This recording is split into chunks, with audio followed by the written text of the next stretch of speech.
As always, this detailed review is brought to you by BrainyBuyer.com.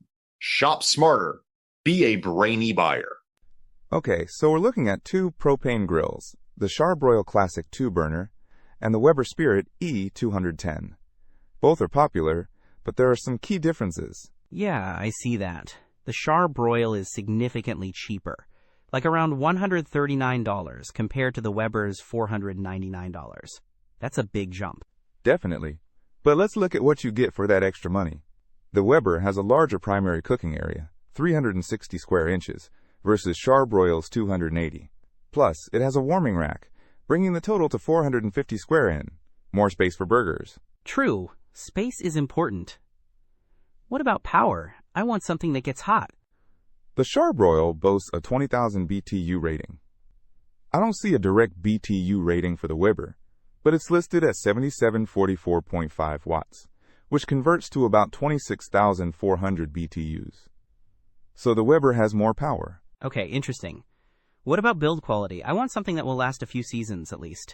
That's where Weber usually shines. The Weber Spirit E-210 has porcelain enameled cast iron cooking grates and a heavy-duty lid and cookbox.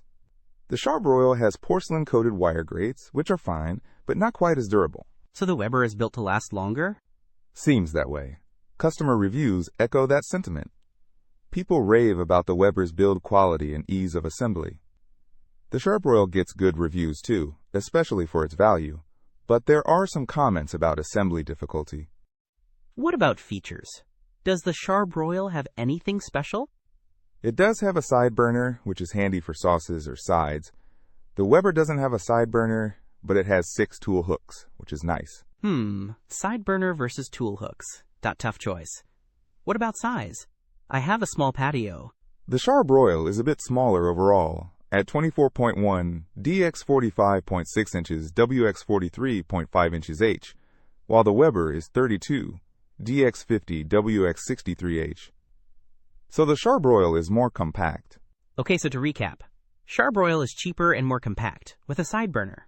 Weber is more expensive, has a larger cooking area, is more powerful, and seems more durable. Exactly. It really depends on your budget and what you prioritize. If you need a grill on a budget, the Charbroil is a solid choice. But if you want something that will last and has more cooking space, the Weber is worth the investment. Don't miss out on our next in-depth review to help you make smarter purchasing decisions. Hit that subscribe button and the notification bell so you're always in the know.